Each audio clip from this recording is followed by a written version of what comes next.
ধারাপাতকে সঙ্গে নিয়ে আমি শর্মিষ্ঠা আজ আবার চলে এসেছি। আজ আমার পাঠ্য পশ্চিমবঙ্গ সরকারের একাদশ এবং সিবিএসসি ক্লাস 11-এর একটি আন্তর্জাতিক গল্প, গাব্রিয়েল গার্সিয়া মার্কেস রচিত বিশাল ডানাওয়ালা এক থুরথুরে বুড়ো।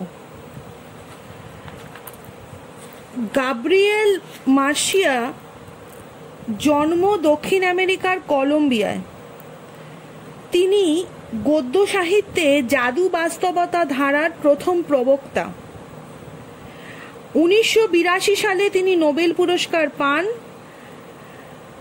তার রচিত এই গল্পটির নাম হলো a very old man with enormous wings.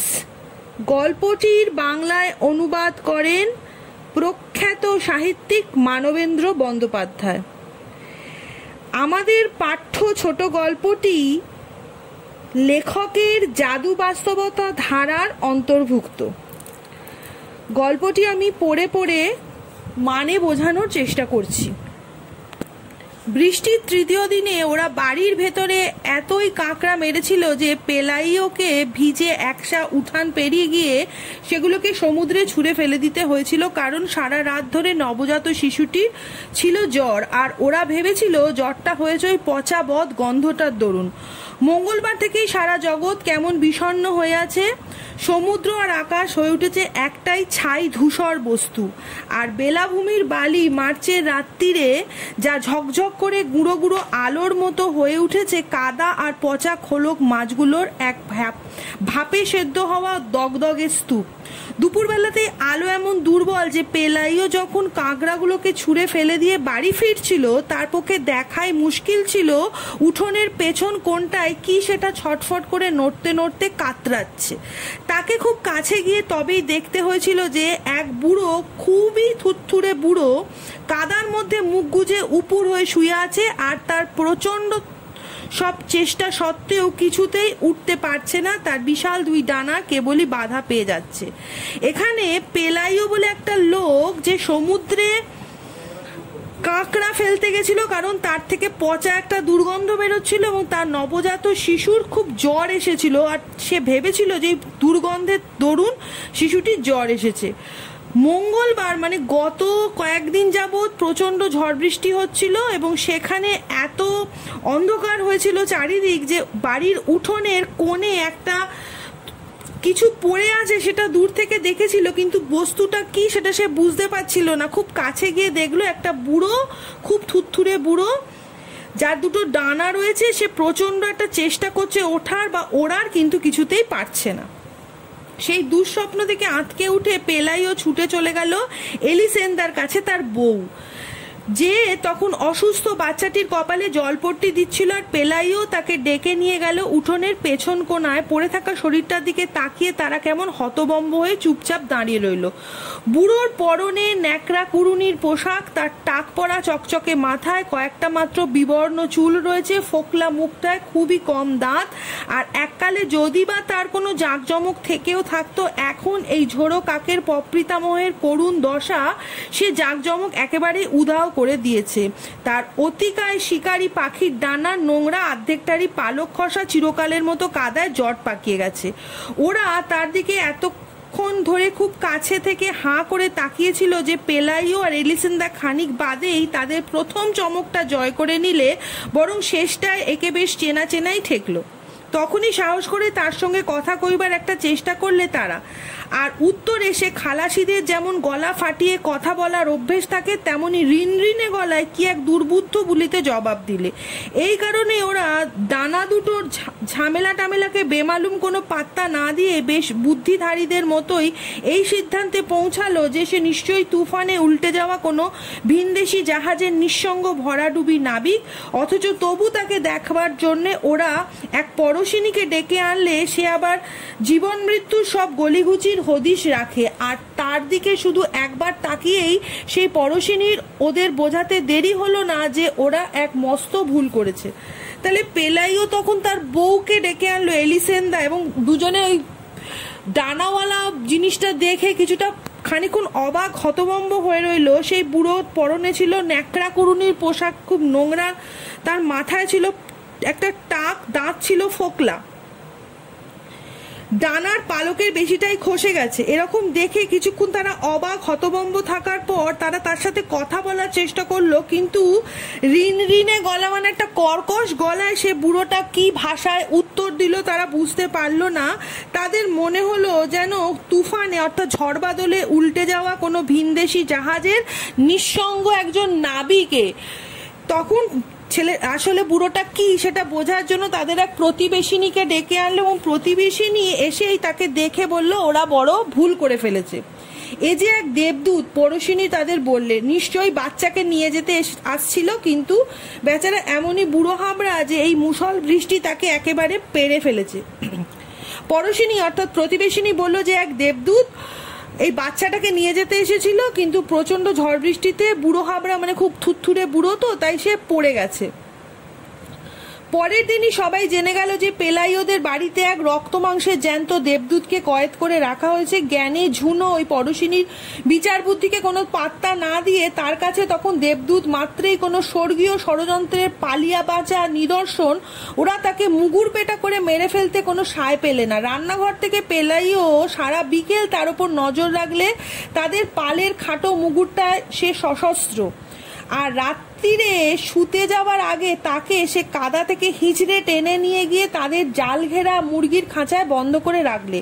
মাঝরাত্রে বৃষ্টি যখন ধরে এলো পেলাইও আর এলিসেন্দা তখনও একটার পর একটা কাঁকড়া মারছে। একটু বাদেই বাচ্চাটারও জেগে উঠলো মস্ত এক খাই খাই নিয়ে, তার গায়ে জ্বর আর নেই। তখন ওরা একটু দরাজ দিল হয়ে উঠলো, ঠিক করলে যে এই দেবদূতকে ওরা 3 দিনের উপযোগী টাটকা জল আর খাবার দাবার দিয়ে একটা ভেলায় করে বারদরিয়ায় তার নিয়তির কাছে ছেড়ে দিয়ে আসবে। কিন্তু উষার প্রথম আলো ফোটা মাত্র যখন ওরা উঠানে গিয়ে হাজির হলো, ওরা দেখতে পেলে পুরো পাড়াটাই মুরগির খাঁচার সামনে দাঁড়িয়ে দেবদূতকে নিয়ে মজা করছে, রঙ্গ তামাশা করছে। কারুর মধ্যে কোনো সম্ভ্রম বোধ নেই, তারের মধ্যে দিয়ে তাকে ছুঁড়ে ছুঁড়ে দিচ্ছে খাবার, যেন সে আদপেই কোনো অতিপ্রাকৃত জীব নয়, বরং যেন সে সার্কাসের এক জন্তু। এই লাস্ট লাইনটা তুলে প্রশ্ন আসে, তোমরা আন্ডারলাইন করো, বরং যেন সে এক সার্কাসের জন্তু। অর্থাৎ তারা যখন সেই পড়শিনীর কাছে শুনলো যে সে একটা দেবদূত, সে তার বাচ্চাকে নিতে এসেছিল, এইসব জেনে তারা তখন কি করলো, সেই বুড়োটাকে টেনে হিজড়ে নিয়ে গিয়ে তাদের মুরগির খাঁচার মধ্যে ঢুকিয়ে রাখলো। মাঝরাত্রিরে বৃষ্টি থেমে গেল আর পেলাইওর বাচ্চাও তখন সুস্থ হয়ে গেল। তখন তারা ঠিক করলো যে কালকে ভোরবেলা তারা বারদরিয়া মানে হচ্ছে সমুদ্র থেকেও বেশ খানিকটা দূরে সেই বুড়োটাকে তার জন্য 3 দিনের মতো টাটকা জল আর কিছু খাবার দিয়ে ভেলায় করে তার নিয়তিতে তাকে ছেড়ে দিয়ে আসবে। কিন্তু ভোরবেলা উঠে দেখলো তাদের উঠোনে সেই খাঁচার সামনে সারা পাড়ার মানুষ এসে জুটেছে দেবদূতকে দেখে মজা করার জন্য, রঙ্গ তামাশা মানে আনন্দ করার জন্য। কারোর মনে এতটুকুও সম্ভ্রম বোধ নেই, তারা ছুঁড়ে ছুঁড়ে খাবার দিচ্ছে যেন সে কোনো চিড়িয়াখানার জন্তু বা সার্কাসের জন্তু। সকাল 7টার আগেই পাদ্রে গোনসাগা এসে হাজির। এক অদ্ভুত খবরে বেশ শঙ্কিত হয়ে হন্তদন্ত হয়ে তিনি ছুটে এসেছেন। ততক্ষণে ভোরবেলাকার দর্শকের মতো তত রংবাজ নয় এমন দর্শকরা এসে হাজির হয়েছে, আর তারা বন্দির ভবিষ্যৎ নিয়ে নানা রকম জল্পনা কল্পনা করতে শুরু করে দিয়েছে। তাদের মধ্যে সবচেয়ে সরল লোকটা ভেবে ফেলেছে যে একে সারা জগতের পুরপিতা নাম দেওয়া উচিত। অপেক্ষাকৃত কঠিন হৃদয়ের লোকেদের মনে হলো একে এক 5 তারা সেনাপতির পদে উন্নীত করে দেওয়া হোক, যাতে সে সব যুদ্ধ বিগ্রহ জিতিয়ে দিতে পারে। তাহলে সকাল 7টা বাজার আগে ওদের পাদ্রি গোনসাগা এসে পৌঁছালো, এবং তখন দেখা গেল যে ভোরবেলায় সেই যারা খুব উত্তক্ত করছিল বুড়োটাকে, তাদের থেকে একটু শান্ত দর্শকরা এসছে। তাদের মধ্যে কেউ বলছে যে এই লোকটাকে জগতের পুরপিতা করে দেওয়া হোক, আবার কেউ বলছে একে সেনাপতি পদে আসীন করা হোক, যাতে সে যুদ্ধ বিগ্রহ সবাইকে জিতিয়ে দিতে পারে। কিছু কিছু দূরদর্শীর মনে হলো তাকে দিয়ে যদি পৃথিবীতে কোনো ডানাওয়ালা জাতির জন্ম দেওয়ানো যায়, তবে সে জাতি হবে গুণে জ্ঞানে সবার সেরা, আর তারাই তখন বিশ্ব ব্রহ্মাণ্ডের দায়িত্ব নিয়ে নেবে। আবার কিছু দূরদর্শী মানে যারা বেশ দূরটাকে আগে থেকে মানে ভবিষ্যৎদর্শী যাদের বলা হয়, তারা বলছে এই ডানাওয়ালা প্রজাতিটা দিয়ে যদি একটা নতুন ডানাওয়ালা প্রজাতির জন্ম দেওয়ানো যায়, অর্থাৎ অনেক ডানাওয়ালা প্রজাতির মানুষ জন্মায়, তাহলে কি হবে, তাহলে জ্ঞানে গুণে সেই জাতি বিশ্ব ব্রহ্মাণ্ডের সবার সেরা হবে এবং তারা সমস্ত দায়িত্ব নিয়ে নেবে। কিন্তু পাদ্রে গোনসাগা যাজক হওয়ার আগে ছিলেন এক হট্টা কাঠুরে। তারের বেড়ার পাশে দাঁড়িয়ে তিনি মুহূর্তে জেরা করবার জন্য প্রশ্নোত্তরে সব ভেবে নিলেন আর ওদের বললেন দরজাটা খুলে দিতে, যাতে ভেতরে গিয়ে কাছে থেকে তিনি এই হতশ্রী করুণ লোকটাকে দেখে নিতে পারেন, যাকে তখন এই ভেবাচাকা খাওয়া মন্ত্রমুক্ত মুরগির ছানাগুলোর মধ্যে এক অতিকায় জরাজীর্ণ মুরগির মতো দেখাচ্ছিল। সে শুয়ে আছে এক কোনায়, খোলা ডানাগুলো সে শুকোচ্ছে রোদ্দুরে, চারপাশে ছড়িয়ে আছে ফলের খোসা আর ছোট হাজিরির উচ্ছিষ্ট।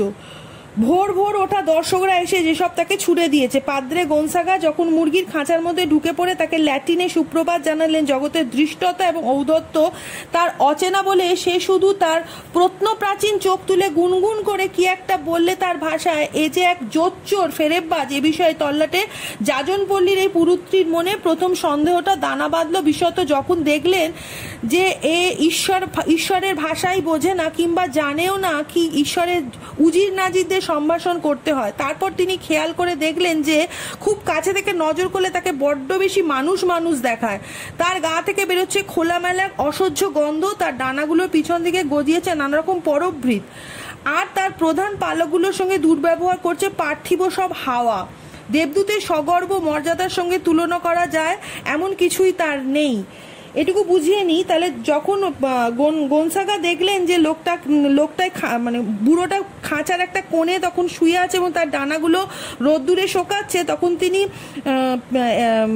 পেলাইওকে বললেন যে খাঁচার দরজা খুলে দিতে, এবং সেখানে গিয়ে তিনি ল্যাটিন ভাষায় তাকে সুপ্রভাত জানালো। কিন্তু যেহেতু তার ল্যাটিন ভাষাটা অজানা, তাই বুড়োটা তার কোনো উত্তর দিতে পারলো না, বা উত্তর দিল গুনগুন করে তার নিজস্ব ভাষা। এটা শুনে গোনসাগা খুব চটে গেল এবং তাকে ফেরেববাজ জোচ্চোর বলল, এবং বলল যে ঈশ্বরের ভাষা বোঝে না, বা ঈশ্বরের উজির নাজির মানে ঈশ্বরের যারা প্রতিনিধি তাদের কিভাবে সম্ভাষণ করতে, অর্থাৎ কি করে তাদের সম্বর্ধনা জানাতে হয়, কি করে তাদের প্রতি সম্মান জানাতে হয়, সেটাই বুড়োটা জানে না। আর তাছাড়া গিয়ে খুব কাছ থেকে মানুষ মানুষ লাগছে এবং তার গায়ে একটা গন্ধ, এবং ডানাগুলোর পিছনে গজিয়েছে নানারকম পরবৃত কথাটার মানে কাক, অর্থাৎ কাকের পালকের মতো কিছু পালক, আর পালকগুলো থেকে একটা দুর্গন্ধ বেরোচ্ছে। দেবদূতের মর্যাদার সঙ্গে মিল হয় এমন কোনো কিছুই তার মধ্যে নেই। তারপর তিনি মুরগির খাঁচা থেকে বেরিয়ে এলেন এবং ছোট্ট একটা কথামৃত আউড়ে কৌতূহলীদের হুঁশিয়ার করে দিলেন ছলা কলাহীন সাদাসিধে অকপট লোক হওয়ার ঝুঁকি কতটা। তিনি ওদের মনে করিয়ে দিলেন যে রোমান ক্যাথলিকদের হুল্লোড়ের উৎসবে এসে কৌশলে আচমকা ল্যাং মেরে দেওয়ার একটা বিষম বদভ্যাস আছে শয়তানের, যাতে অসাবধানীদের সে বেকায়দায় ফেলে দিতে পারে, বিপথে নিয়ে যেতে পারে। আচ্ছা, গোনসাগা যেহেতু পাদ্রী, তাই তিনি তার যেসব লোকেরা বাইরে ছিল তাদেরকে তিনি কিছুটা উপদেশ দিলেন। বললেন যে এ তো কোনোভাবেই দেবদূত নয়, বরং জোচ্চোর ফেরেববাজ, তাই এর থেকে তোমরা দূরে থাকো, কারণ বেশি কৌতূহল দেখালে সর্বনাশ নিজের হতে পারে। কারণ শয়তানের একটা অভ্যেস থাকে যে কৌতূহলীদের আচমকা ল্যাং মেরে দিয়ে, অর্থাৎ বেকায়দায় ফেলে দিয়ে তাদেরকে বিপদগামী করে তোলা। তিনি যুক্তি দিয়ে বোঝালেন যে কোনো ডানা যদি কোনো বাজ পাখি আর উড়োজাহাজের তফাৎ নির্ধারণ করে নেওয়ার কোনো আবশ্যিক উপাদান না হয়, তবে দেবদূতে শনাক্ত করবার বেলায় ডানার গুরুত্ব তো আরোই কম। অর্থাৎ তিনি যুক্তি দিলেন যে যদি ডানাটা বাজ পাখি বা উড়োজাহাজের তফাৎ নির্ধারণ, অর্থাৎ এটা বাজ পাখি তার ডানা আর এটা উড়োজাহাজ অর্থাৎ প্লেনের ডানা, দুটোর মধ্যে যদি তফাৎ কেবল ডানাটাই না হয়, কারণ প্লেনটা একটা যন্ত্র আর বাজ পাখি একটা পাখি, শুধু ডানা দেখে দুজনের মধ্যে তফাৎ নির্ধারণ করা যায় না, তাহলে এই ডানা দেখে একে দেবদূত ভাবার কোনো গুরুত্ব নেই। তৎসত্ত্বেও তিনি কথা দিলেন যে তিনি তার বিশপকে একটি চিঠি দেবেন, যাতে বিশপ তার গির্জাশাসিত পল্লীর আর্চ বিশপকে লিখতে পারেন, আর তিনি তারপর লিখতে পারেন সর্বোচ্চ মহান্তকে, যাতে উচ্চতম আদালত থেকে সর্বাধিনায়কের চূড়ান্ত রায়টি পাওয়া যায়। অর্থাৎ এই বুড়োটাকে নিয়ে কি করা হবে সেটার বিষয়ে চূড়ান্ত সিদ্ধান্ত নেবেন গির্জার যিনি প্রধান মহান্ত তিনি। তাই তিনি এখন চেষ্টা করবেন যে মহান্তকে দিয়ে একটা চূড়ান্ত সিদ্ধান্ত করিয়ে নিতে। আজ এখানেই শেষ করব। গল্পটা ভীষণ বড়, তাই গোটাটা একবারে পড়ানো সম্ভব নয়। এটা আমার প্রথম পর্ব। আমি এই গল্পটা নিয়ে আর খুব তাড়াতাড়ি আবার ফিরে আসবো এর দ্বিতীয় পর্ব নিয়ে। আজ এখানেই শেষ করলাম। যদি ভালো লাগে অবশ্যই আমার ধারাপাতকে তোমরা শেয়ার করো, লাইক করো, সাবস্ক্রাইব করো।